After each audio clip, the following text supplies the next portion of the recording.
Welcome to study पाठशाला दोस्तों। आइए शुरू करते हैं आज का सेशन। और आज के हमारे एजेंडा पे ये 5 खबरें होंगी।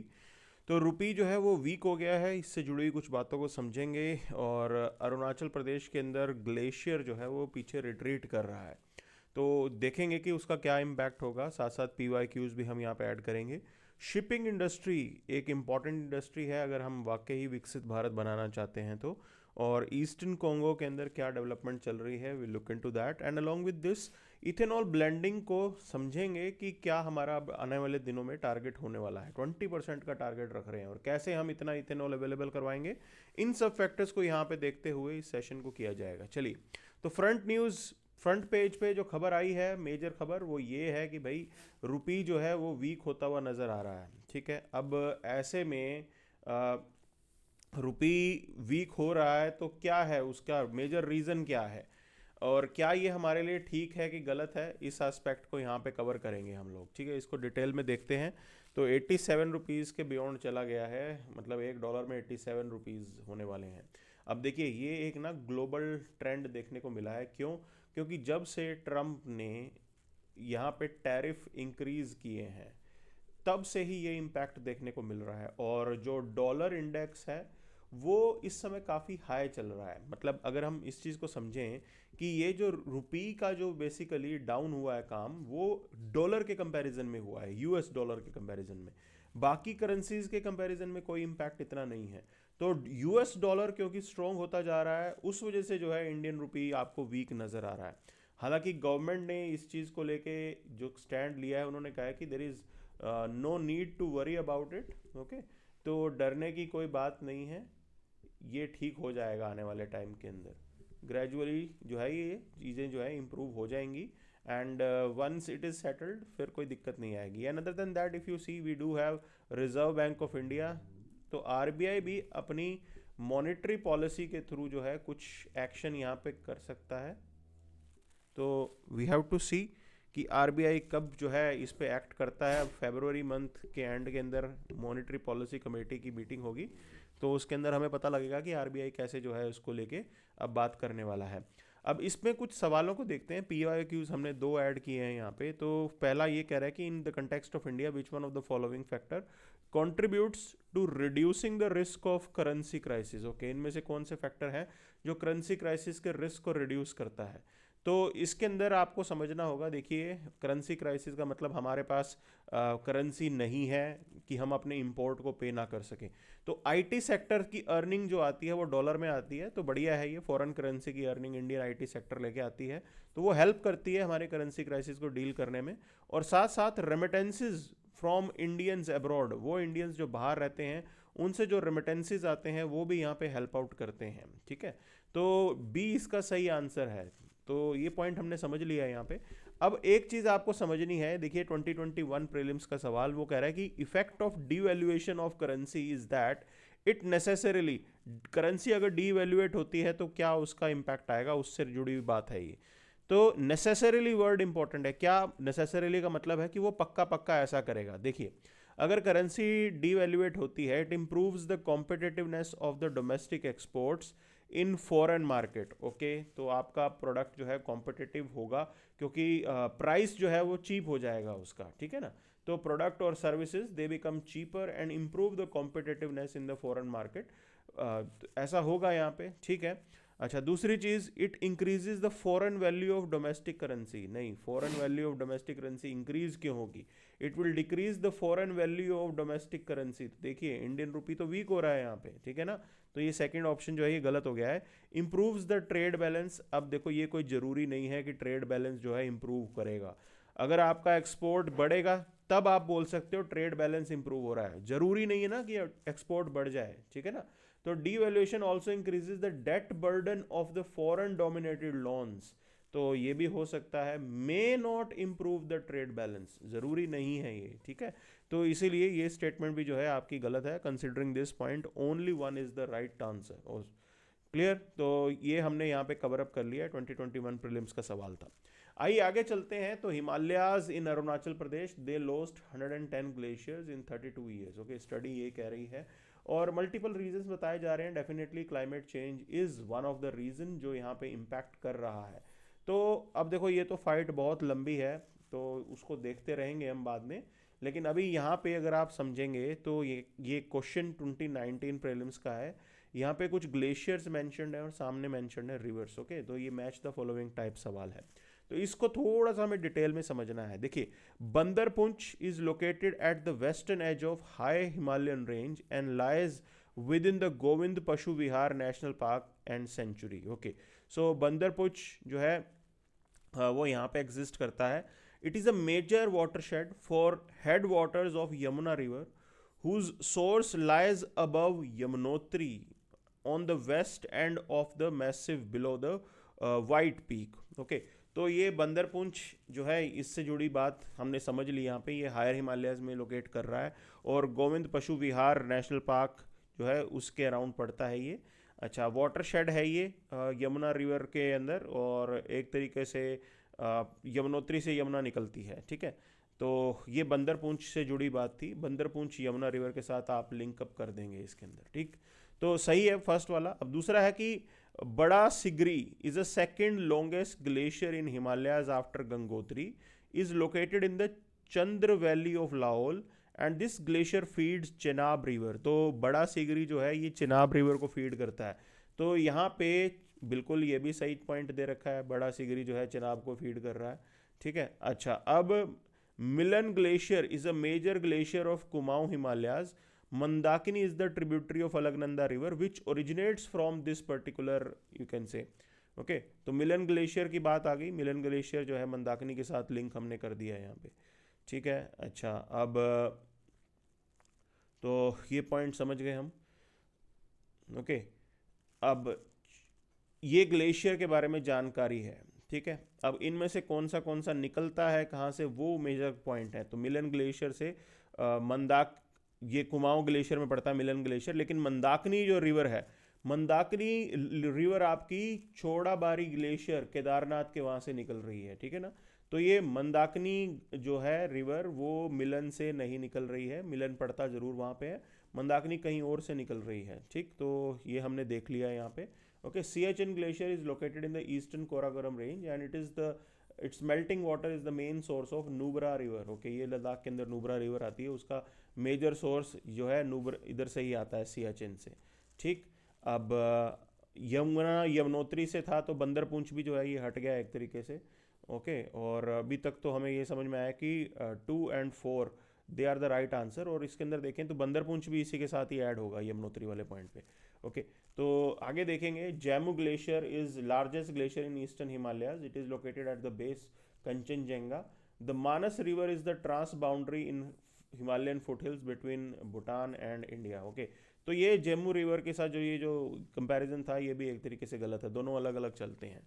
तो इस हिसाब से अगर आप इसको देखेंगे तो बड़ा सिगरी हमने देख लिया चेनाब को फीड कर रहा है, और बंदरपुंछ ग्लेशियर जो है यमुनोत्री के साथ वहाँ पे आपको ये यमुना को फीड करता हुआ नजर आ रहा है। तो considering this point here 1, 2 and 4 is the right answer. A इसका सही आंसर है। मैच द फॉलोइंग है, तो ये पूरा मालूम होना चाहिए कि कौन सा ग्लेशियर कहाँ पे है यहाँ पे। ठीक है ना, तो जो आपकी अलकनंदा रिवर है Mandakini which is a tributary of Alaknanda river, वो चौड़ाबाड़ी ग्लेशियर से जो है वहाँ से निकल रही है। ठीक है, तो ये की पॉइंट्स हैं जो ध्यान देने वाले हैं हमारे। चलिए आगे चलते हैं, शिपिंग इंडस्ट्री की बात करते हैं। देखिए, हमने सागरमाला प्रोजेक्ट ऑलरेडी बनाया था और आइडिया ये था कि यहाँ पे हम पोर्ट लेड डेवलपमेंट करेंगे। ठीक, और पोर्ट लेड डेवलपमेंट के लिए आप जो है नेटवर्क ऑफ रोड्स कंस्ट्रक्ट करेंगे। ओके, तो ये रोड्स का नेटवर्क कनेक्ट होगा आपका, और you will explore the connectivity. यहाँ से आप कनेक्टिविटी लेके आएंगे विद द डिफरेंट एंटिटीज़। ठीक है, तो focused on enhancing port infrastructure with 839 projects requiring an investment of 5.8 lakh crore by 2035। Okay, तो ये नंबर देखो कितना बड़ा है। तो अगर हम करना चाह रहे हैं तो भी हमें बहुत भारी पैसा जो है इसके अंदर डालना पड़ेगा। तो अभी तक किया है 241 projects they have been completed with 1.12 lakh crore investment, इतना हम ऑलरेडी कर चुके हैं। और 234 प्रोजेक्ट्स अंडर इम्प्लीमेंटेशन है, 1.8 लाख करोड़ के प्रोजेक्ट्स अंडर इम्प्लीमेंटेशन आज की डेट में चल रहे हैं।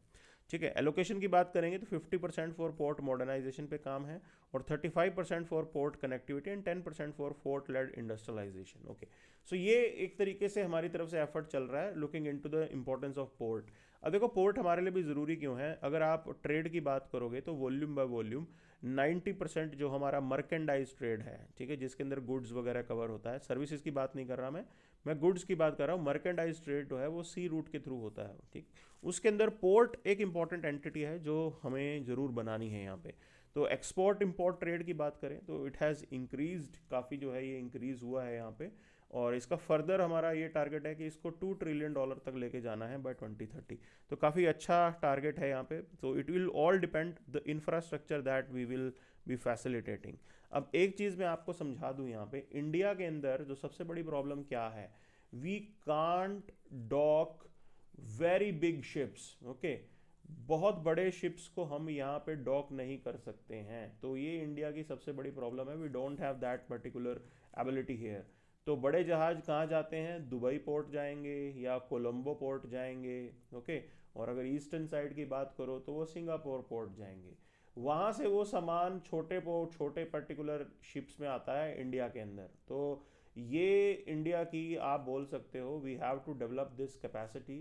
तो अदरवाइज मज़ेदार बात तो नहीं है ना ये कि आपके यहाँ पे सामान जो है वो इन पोर्ट्स के थ्रू ही लाया जा सकता है। तो that is something that we need to work upon, उसके ऊपर काम करने की ज़रूरत है। इसीलिए भी पोर्ट लेड इंफ्रास्ट्रक्चर बहुत ज़बरदस्त होना चाहिए और हमें ज़रूरत है यहाँ पे। दूसरी समस्या आप देख लीजिए, एजिंग फ्लीट चल रही है यहाँ पे, बहुत कम हमारे यहाँ पे इंप्रूवमेंट हुई है। इस वजह से जो इंडियन कंपनीज़ के यहाँ फ्लीट जो ऑपरेट करते हैं शिप्स का, वो भी अब पुराने होते जा रहे हैं। तो we have to facilitate lot of things, modernize तो करना ही करना होगा उनको, ठीक है। तो फंडिंग और कॉम्पिटिटिवनेस पे काम करना है। कैपिटल की कमी है, हाई बोरोइंग कॉस्ट है, शॉर्ट लोन टेन्योर होता है। तो देखो शिपिंग वाले काम में लॉन्ग टर्म आपको लोन की ज़रूरत है, वो चीज़ आप यहाँ पे ज़रूर लेके आइए, ठीक है। तो ये आस्पेक्ट हमने यहाँ पे कवर अप किया है। अब देखिए मैरी टाइम डेवलपमेंट फंड की बात करें तो 25,000 crore fund with 49% government contribution, ये ऑलरेडी हम अनाउंस कर चुके हैं। तो एक अच्छी चीज़ है कि गवर्नमेंट इस चीज़ को काफ़ी सीरियसली ले रही है। Then there are lot more things that can be done. तो अभी देखिए infrastructure status for large vessels ये दे दिया गया है। उसका बेनिफिट क्या होता है, उसमें क्या होता है ना, उनको लोन वगैरह मिलना आसान हो जाएगा। जो भी इंफ्रास्ट्रक्चर सेक्टर के लोन है वो अब लार्ज वेसल्स भी जो हैं वो ले सकेंगे। ये चीज़ फैसिलिटेट हो रही है यहाँ पे, ठीक है। तो ये एक अच्छी चीज़ है जो शिपिंग इंडस्ट्री के ऊपर फोकस हमने डाला है। अब बात करते हैं इथेनॉल ब्लेंडिंग के ऊपर। देखो तो हमारे नितिन गडकरी साहब ने अनाउंसमेंट कर दिया है कि हम 20% इथेनॉल ब्लेंडिंग जो है वो अचीव करने वाले हैं इन नेक्स्ट 2 मंथ। अब देखो एक चीज़ समझने वाली बात है, इथेनॉल कहाँ से आने वाला है। इथेनॉल आएगा मतलब आपके पास लैंड जो है वो लिमिटेड है, ज़मीन हमारे पास ज़्यादा नहीं है। अब उस ज़मीन से या तो आप फूड क्रॉप उगा लो, ठीक, या आप कमर्शियल क्रॉप उगा सकते हो, ठीक है। दोनों चीज़ें नहीं होंगी। अब अगर हम इथेनॉल पे फोकस करेंगे तो मे बी फूड के ऊपर जो है वो डाउट लग सकता है, फूड सिक्योरिटी के ऊपर।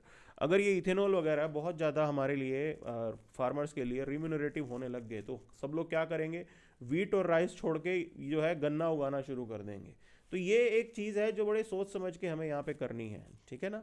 तो हालांकि टारगेट ज़रूर अच्छा है, it will reduce our import budget, जो हमारा इम्पोर्ट बजट है। और ख़ासकर जैसे डॉलर जो है अभी स्ट्रॉन्ग हुआ है, तो इम्पोर्ट बजट को रिड्यूस करना हमारे लिए बहुत ज़रूरी है। इंटरनेशनल मार्केट में तेल की कीमत मतलब हमारे लिए तो महंगा ही हो गया ना, $87 अगर हो रहा है तो वो चीज़ हमारे लिए समझनी ज़रूरी है। अब उसके लिए ये एक अच्छा स्टेप है कि आप अपनी रिक्वायरमेंट को ही कम कर रहे हो।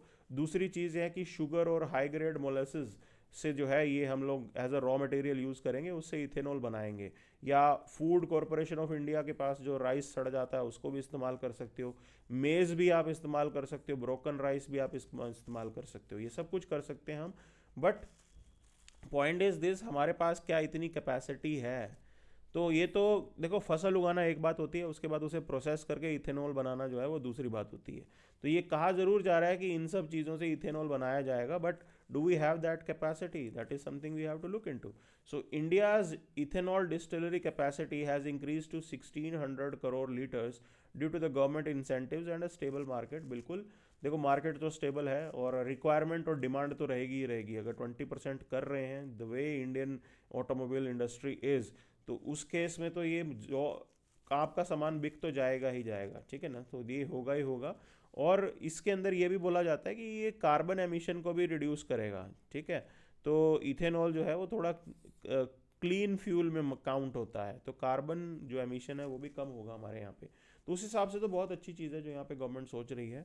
ओके, बट इसके अंदर अगर आप देखें कि मेजरली शुगर, राइस और मेज से जो है ये सारा कुछ हम लोग करने वाले हैं, तो आइडिया यही है कि शुगर के कंट्रीब्यूशन से 400 करोड़ लीटर्स तो यहाँ से निकलेगा शुगर से, ठीक है।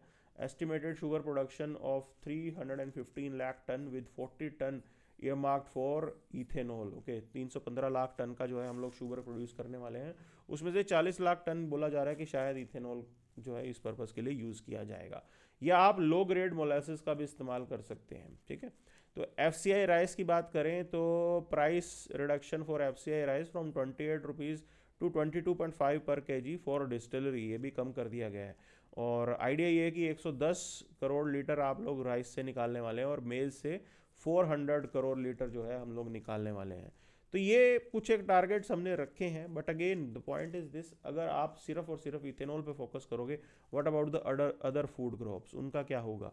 तो ये कुछ सवाल जरूर है यहाँ पे, but nevertheless it's a positive thing that we are doing here. अब ईस्टर्न कॉन्गो कन्फ्लिक्ट जो है चल रहा है, हमें पता है कि रवांडा बैक्ड, ठीक, रवांडा बैक्ड ग्रुप है जिसको बोला जाता है M23। और M23 एक तारीख है, ये बोलते हैं कि मार्च 23 2009 को ये डेट डिफाइन की गई है। तो बेसिकली इस M23 के अंदर तुत्सी ट्राइब के लोग हैं जो मेजरली इसके अंदर काम कर रहे हैं, ठीक है। अब ये तुत्सी ट्राइब क्यों इस M23 को बना रहा है? M23 को समझ लीजिए, ये कह रहे हैं कि ये लोग तुत्सी ट्राइब के इंटरेस्ट को प्रोटेक्ट कर रहे हैं। तुत्सी ट्राइब को किससे खतरा है, ठीक है, तो वो पॉइंट आपको समझना होगा। देखो 1993 के अंदर एक मैसेकर हुआ था यहाँ पे, जिसके अंदर तकरीबन 8 से 10 लाख लोगों को मार दिया गया था। बहुत बड़ा मैसेकर था ये, 8 से 10 लाख लोग, देवर बुचर्ड, देवर किल्ड, और देवर बेसिकली तुत्सी पीपल, इसको इनको मार दिया गया था, ठीक है। और उस टाइप की चीज़ ना हो दोबारा, इसीलिए ये M23 कहते हैं कि we will fight for the interest of Tutsi people. और ये बेसिकली ये eastern part of democratic republic of Congo के अंदर एक्टिव है। अब देखिए ब्रूंडी जो है, they are backing the Congolese forces, ठीक। ब्रूंडी की जो फोर्सेस हैं वो कोंगलीज फोर्सेस के साथ मिलकर लड़ रही हैं, और रवांडा जो है वो M23 को बैक कर रहा है। तो ये इसलिए भी कहा जा रहा है कि इस पर्टिकुलर एरिया से ये वॉर फर्दर भी स्प्रेड हो सकता है। कैसे स्प्रेड हो सकता है कि आप देखिए साउथ सूडान ये भी काफ़ी इंस्टेबल रहता है, तो इंस्टेबिलिटी इस एरिया के अंदर है, that's why it's a very big issue for you can से रेस्ट ऑफ द वर्ल्ड। अब देखो ये कॉन्गो जो है ये हमारे लिए काम की चीज़ है, क्यों? कोबाल्ट यहाँ से मिलता है, लीडिंग प्रोड्यूसर है democratic republic of Congo cobalt का। और इंडिया को कोबाल्ट किस लिए चाहिए भाई? इंडिया को कोबाल्ट चाहिए बैटरी बनाने के लिए, ठीक है। तो हम लोग इलेक्ट्रिक व्हीकल पे जा रहे हैं, और इलेक्ट्रिक व्हीकल के अंदर बैटरी लगती है, बैटरी में कोबाल्ट का इस्तेमाल होता है, लिथियम का भी होता है बट कोबाल्ट का भी होता है। सो इस तरीके से ये जो डेवलपमेंट है वो हमारे इंटरेस्ट को भी कहीं ना कहीं इम्पैक्ट कर सकता है। So that is something that we have for today session. Stay tuned, stay connected, thank you very much.